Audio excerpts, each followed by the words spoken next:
नमस्कार। आपका व्रत कथा चैनल पर स्वागत है।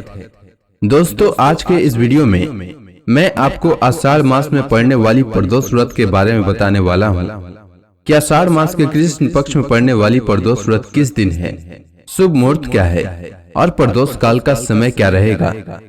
तो प्रत्येक मास के कृष्ण पक्ष की त्रयोदशी तिथि के दिन प्रदोष व्रत रखा जाता है। आषाढ़ मास का पहला प्रदोष व्रत 26 जून रविवार को पड़ रहा है। यह प्रदोष व्रत रविवार को पड़ने के कारण यह रवि प्रदोष व्रत है। धार्मिक मान्यता है कि इस व्रत को रखने और विधिवत शिव जी की पूजा करने से स्वास्थ्य उत्तम रहता है और जीवन में खुशहाली बरकरार रहती है। इसके अलावा भगवान शिव के आशीर्वाद से धन संपत्ति और वंश में वृद्धि होती है। आइए जानते हैं आषाढ़ मास के पहले प्रदोष व्रत के बारे में। तो पंचांग के अनुसार प्रदोष व्रत त्रयोदशी तिथि में रखा जाता है और त्रयोदशी तिथि की शुरुआत 26 जून को सुबह 1:09 से हो रही है। वहीं त्रयोदशी तिथि का समापन 27 जून को सुबह 3:25 तक होगा। उदया तिथि के अनुसार त्रयोदशी 26 जून को है और प्रदोष व्रत भी 26 जून रविवार के दिन रखा जाएगा। प्रदोष व्रत की पूजा के लिए शुभ मुहूर्त 26 जून की शाम 7:23 से लेकर रात 9:23 तक रहेगा। इस समय भगवान शिव की पूजा करनी चाहिए। इसके अलावा प्रदोष व्रत के दिन अभिजीत मुहूर्त का समय भी शुभ रहने वाला है। इस दिन अभिजीत मुहूर्त सुबह 11:56 से लेकर दोपहर 12:52 तक रहेगा। वहीं राहु काल शाम 5:38 से लेकर शाम 7:23 तक रहेगा। धार्मिक मान्यताओं के अनुसार प्रदोष व्रत संतान सुख, आरोग्य, धन और संपत्ति में वृद्धि के लिए खास होता है। इस व्रत को करने से भगवान शिव की विशेष कृपा प्राप्त होती है, जिससे रोग शोक दूर होते हैं और जीवन खुशहाल रहता है। आइए जानते हैं प्रदोष व्रत की पूजा विधि के बारे में। तो प्रदोष व्रत के दिन ब्रह्म मुहूर्त में उठकर भगवान शिव जी का स्मरण कर दिन की शुरुआत करें। इसके बाद नित्य कर्मों से निवृत्त होकर गंगा जल युक्त पानी से स्नान करें। उसके बाद आचमन कर अपने आप को शुद्ध करें, फिर स्वच्छ कपड़े धारण करें। इसके बाद सबसे पहले भगवान सूर्य देव को जल का अर्घ्य दें। तत्पश्चात भगवान शिव जी एवं माता पार्वती की विधिवत पूजा करें, शिव चालीसा का पाठ करें और ओम नमः शिवाय मंत्र का 108 बार जाप करें। इसके बाद फल फूल धूप दीप अक्षत भांग धतूरा दूध दही और पंचामृत से भगवान शिव की विधिवत पूजा करें। अंत में आरती अर्चना कर भगवान शिव और माता पार्वती से अन्न जल और धन की कामना करें। दिन भर उपवास रखें और इसके बाद प्रदोष काल में भी भगवान शिव की इसी प्रकार विधिवत पूजा करें। फिर फलाहार करें और अगले दिन पूजा पाठ संपन्न कर व्रत खोलें। रवि प्रदोष व्रत कथा प्राचीन काल की बात है। सर्व प्राणियों के हितार्थ परम पावन भागीरथी के तट पर ऋषि समाज द्वारा विशाल आयोजन किया गया। इस सभा में व्यास जी के परम शिष्य पुराण वेता सूत जी महाराज हरि कीर्तन करते हुए पधारे। सूत जी को आते देखकर सौनक आदि 88,000 ऋषि मुनियों ने खड़े होकर दंडवत प्रणाम किया। महाज्ञानी सूत जी ने भक्ति भाव से ऋषियों को हृदय से लगाया तथा आशीर्वाद दिया।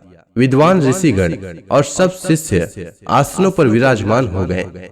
सौनक जी ने पूछा, हे मुनि श्रेष्ठ, कलयुग में मनुष्य सरलता पूर्वक मोक्ष प्राप्त कर सके, इसके लिए कोई सरल उपाय बताने की कृपा करें।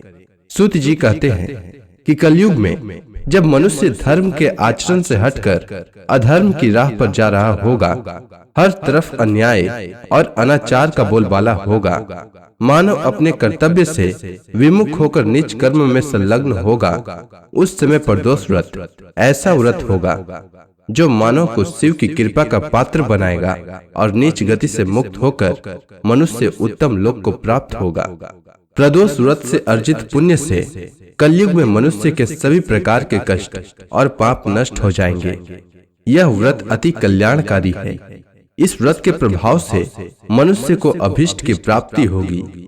सौनक आदि ऋषियों ने कहा, हे पूज्यवर महामते, कृपया यह बताने का कष्ट करें कि मंगलप्रद कष्ट निवारक यह व्रत सबसे पहले किसने किया और उसे क्या फल प्राप्त हुआ। तब श्री सूत जी ने कहा, आप सभी शिव के परम भक्त हैं। आपकी भक्ति को देखकर मैं व्रती मनुष्यों की कथा कहता हूँ। ध्यान पूर्वक सुनिए। एक गांव में अति दीन ब्राह्मण निवास करता था। उसकी साध्वी स्त्री प्रदोष व्रत किया करती थी। उसे एक ही पुत्र रत्न था। एक समय की बात है, वह पुत्र गंगा स्नान करने के लिए गया। दुर्भाग्यवश मार्ग में उसे चोरों ने घेर लिया और वे कहने लगे कि हम तुम्हें मारेंगे नहीं अगर तुम अपने पिता के गुप्त धन के बारे में हमें बतला दो।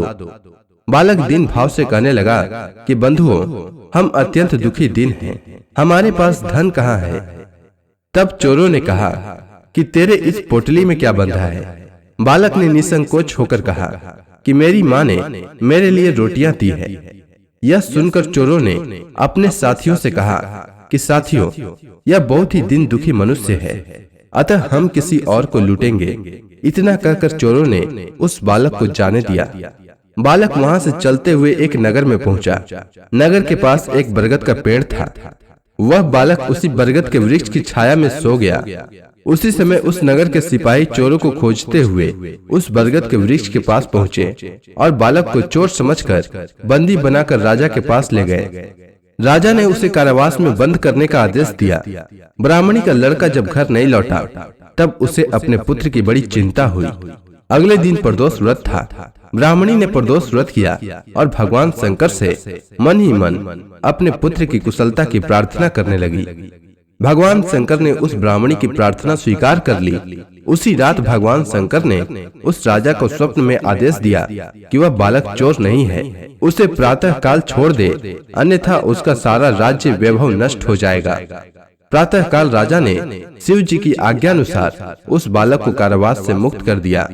बालक ने अपनी सारी कहानी राजा को सुनाई। सारा वृतांत सुनकर राजा ने अपने सिपाहियों को उस बालक के घर भेजा और उसके माता पिता को राज दरबार में बुलाया। उसके माता पिता बहुत ही भयभीत थे। राजा ने उन्हें भयभीत देखकर कहा कि आप भयभीत न हो, आपका बालक निर्दोष है।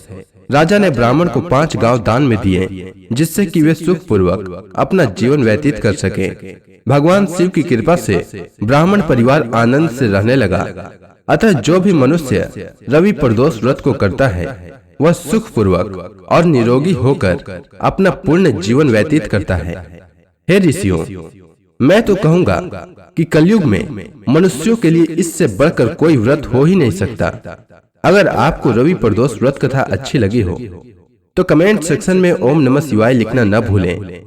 साथ ही मेरे चैनल को सब्सक्राइब करें और इस वीडियो को लाइक करें और अपने दोस्तों में भी शेयर करें।